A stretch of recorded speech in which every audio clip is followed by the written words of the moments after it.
નમસ્તે, જય શ્રી કૃષ્ણ, જય સ્વામિનારાયણ. મિત્રો, મને ખ્યાલ છે તમે આગળના વિડીયો માટે રાહ જોઈ રહ્યા હશો. તો આજે આપણે તમારી એ રાહ પૂરી કરી દઈએ અને પ્રમુખ સ્વામી મહારાજના જીવનચરિત્ર વિશે આગળ જાણીએ.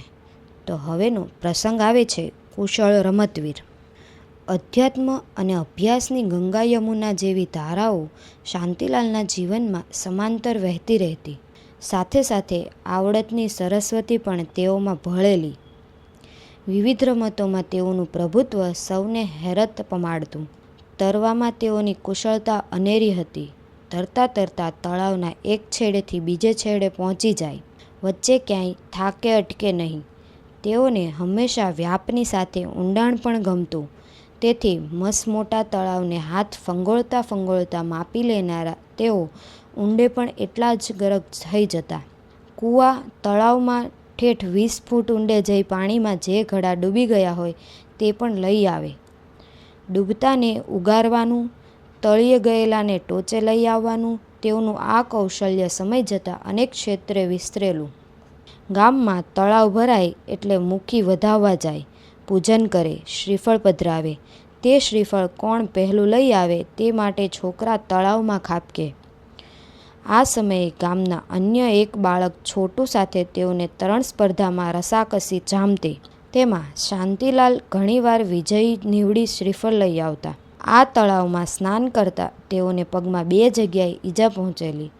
તેના ચિહ્ન તેઓના પગમાં જ જોવા મળતા હતા. અચ્છા, તરણબાજની સાથે સાથે શાંતિલાલ ક્રિકેટ રમવામાં પણ કુશળ હતા. ગામમાં પેસતા હાલ જ્યાં દવાખાનું છે તે ભાગોળે તેઓનું મેદાન. અહીં તેઓ ચોગ્ગા છગ્ગાની રમઝટ બોલાવતા. તેઓ કહેતા, અમે ક્રિકેટ રમતા પણ રસબસ થઈ ગયેલા નહીં. સાધારણ 1-2 મહિના ખરું, પણ વધુ નહીં. પછી અહીં આવી ગયા ભગવાન ભજવામાં. જો કે અહીં આવી ગયા પછી પણ તેઓનું રમઝટ બોલાવવાનું કાર્ય તો ચાલુ જ રહ્યું. ફરક એટલો પડ્યો કે મેદાનમાં ભાગોળની જગ્યાએ પૂરું વિશ્વ આવી ગયું અને ક્રિકેટનું સ્થાન વિવિધ કાર્યોએ લઈ લીધું. એકવાર તેઓએ સ્મૃતિ કરાવતા કહેલું કે અત્યારે છોકરાઓ ફૂટબોલ રમે છે ને, તેમ અમે કપડાના દડાની રમત રમતા. તે દડો લઈને હું દોડતો અને કોઈ મને પહોંચી ન શકે. હનુમાન મઢી તરફ આવેલી ખોડી આંબલીનો વિશાળ ઘાટો છાંયડો પણ શાંતિલાલનું ક્રીડાંગણ હતું. અહીં તેઓ રવિવારના દિવસે મિત્રો સાથે આવતા અને ભમરડા, લખોટીઓ, હુતુતુ, ખોખો, આંબલી પીપળી જેવો રમતો રમી ધૂળને ધન્ય કરતા. તેમાં ખોખોની રમત પ્રમાણમાં વધુ ગમતી. ભમરડા રમતી વખતે તો ભમરડો ફેરવીને સીધો જ હાથમાં લઈ લેતા. જમીન પર અડવા પડવા પણ ન દે.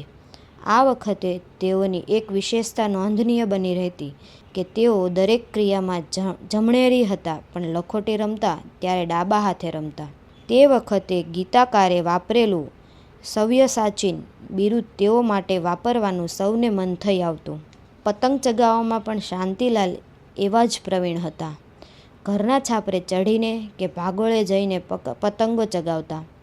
પતંગ ચગે અને પેચ લડે ત્યાં પહેલાં થોડી ખેંચી અને પછી ઢીલ મૂકી દઈએ એટલે આમ પતંગ કપાઈ જાય. ડાબા હાથની હથેળી પર જમણા હાથની હથેળીઓ ઘસરકો મારવાના અભિનય સાથે ક્યારેક તેઓ આમ વર્ણન કરીને પતંગ લીલાની સ્મૃતિ કરાવતા. બાવળની ગેડી ને લુગડાના દડે ગેડી દડો પણ રમતા. આ રમત રાત્રે વિશેષ રમાતી. તેમાંય હોળી ટાણે તેનું પ્રમાણ વધુ રહેતું. દિવાળીના દિવસોમાં લવિંગિયા, ટેટા, ચકરી, હવાઈ, બપોરિયા, ફૂલઝરી જેવા ફટાકડા ફોડતા. ક્યારેક ગામમાં મુંબઈ દેખો, દિલ્હી દેખો એમ કહીને બોક્સના ખાનાઓમાં જે તે સ્થળની ઝાંકી બતાવનારા પણ આવતા. 2-3 પૈસા આપીને તે જોવા માટે છોકરાઓ ભેગા થાય. આ નિર્દોષ આનંદ સખાઓના સંગમાં શાંતિલાલે પણ લૂંટેલો.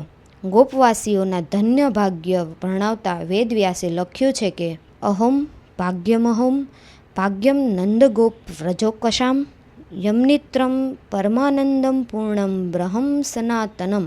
નંદ, ગોપ, વ્રજવાસીઓના કેવા ભાગ્ય કે સનાતન પૂર્ણ બ્રહ્મ કે જે પરમાનંદનું સ્વરૂપ છે તે આ સૌના મિત્ર બની રહ્યા છે. ભાગવતકારને પણ ફરી એકવાર આવા શબ્દો ઉચ્ચારવાનું મન થઈ જાય એ રીતે શાંતિલાલ ગ્રામવાસીઓ સાથે હળીમળી ગયેલા.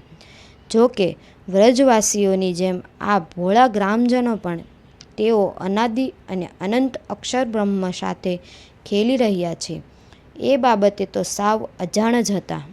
તો મિત્રો, આ હતો પ્રમુખ સ્વામી મહારાજના જીવન ચરિત્રનો અનોખો પ્રસંગ. જો તમારે આવા જ પ્રસંગો જાણવા હોય તો કોમેન્ટ કરો, લાઈક કરો, શેર કરો અને અમારી ચેનલને સબસ્ક્રાઈબ કરો.